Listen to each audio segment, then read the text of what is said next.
दोस्तों, आज मैं आपको सुनाने जा रही हूँ एक ऐसी कहानी जिसमें एक लड़की के चाचा ने उसकी ज़िंदगी पूरी तरीके से बर्बाद कर दी। इस कहानी को सुनने के बाद आपका पूरी तरीके से खून खौल उठेगा। मैं उस दिन घर पर अकेली थी। मेरी मम्मी पापा एक शादी में गांव के एक रिश्तेदार के घर गए हुए थे। मुझे गांव जाना पसंद नहीं था और मेरा कॉलेज भी था, तो मैं उनके साथ नहीं गई। उन्हें वापस आने में 2 से 3 दिन और लगने वाले थे।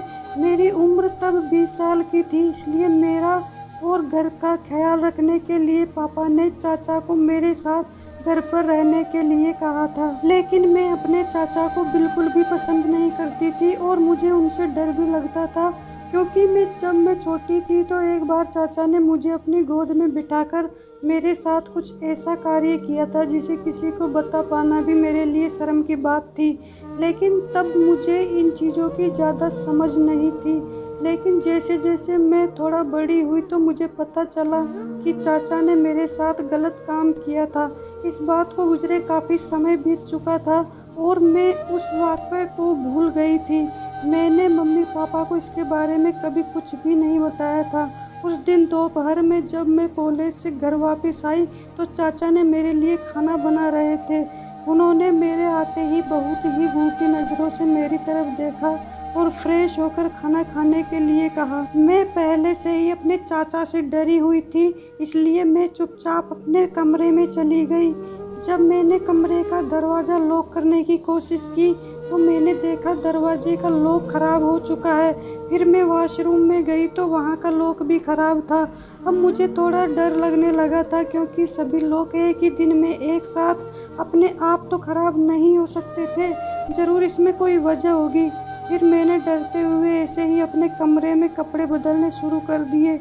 मैंने अभी अपनी टी शर्ट उतारी ही थी, तभी अचानक चाचा यह जानते हुए भी मेरे कमरे में आ गए कि मैं कपड़े बदल रही हूँ।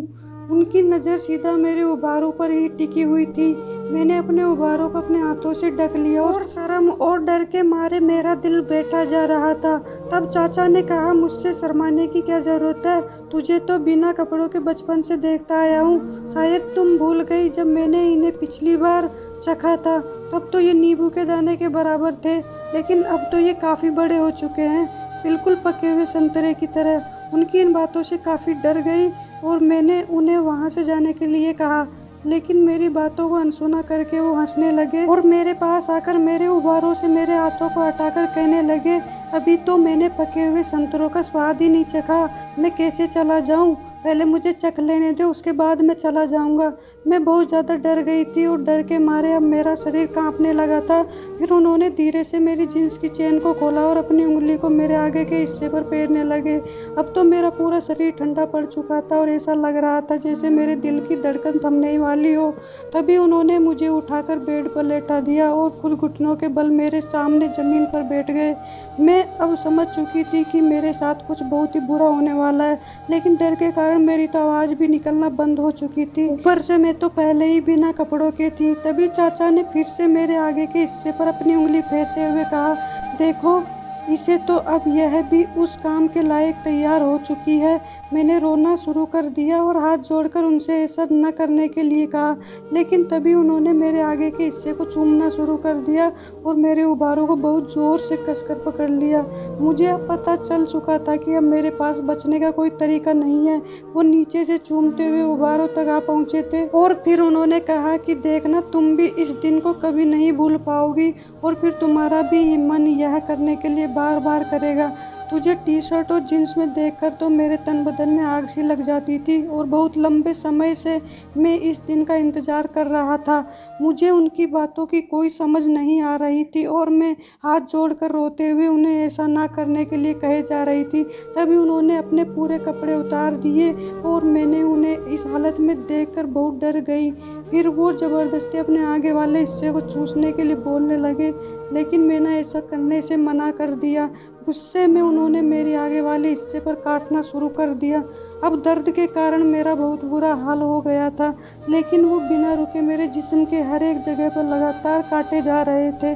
मुझे पता था अगर मैं चिल्लाई तो भी मेरी आवाज़ सुनने वाला वहाँ कोई नहीं था।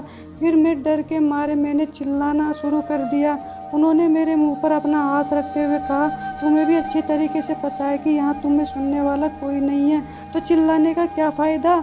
तुम भी इसका मज़ा लो, धीरे धीरे तुम्हें भी मज़ा आने लगेगा। अब मैं समझ चुकी थी कि मेरे साथ गलत होने से कोई नहीं रोक सकता। फिर उन्होंने मेरे साथ वो किया जिसके बारे में मैं सोच भी नहीं सकती थी।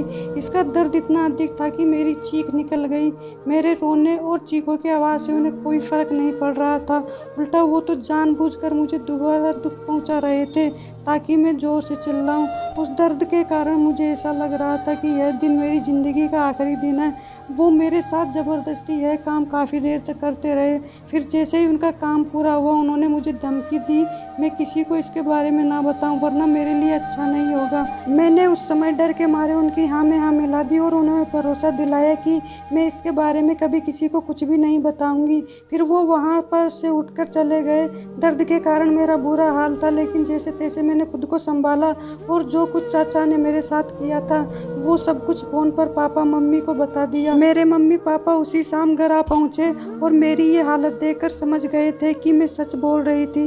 पापा ने उसी समय पुलिस को बुला लिया और चाचा को उनके हवाले कर दिया। पापा मेरे सामने रोते हुए हाथ जोड़कर माफ़ी मांगने लगे और कहा उन्हें अपने सगे भाई से ऐसी उम्मीद बिल्कुल भी नहीं थी, वरना वो मुझे उसके साथ ऐसे अकेले छोड़कर कभी नहीं जाते। तब मैं उनके गले लगकर रोने लगी। दोस्तों, ये कहानी सबक देती है कि अपनी बच्चियों को कभी अकेला किसी के साथ ना छोड़े। आजकल के समय में लड़कियों का सबसे अधिक शोषण उनके घर में होता है।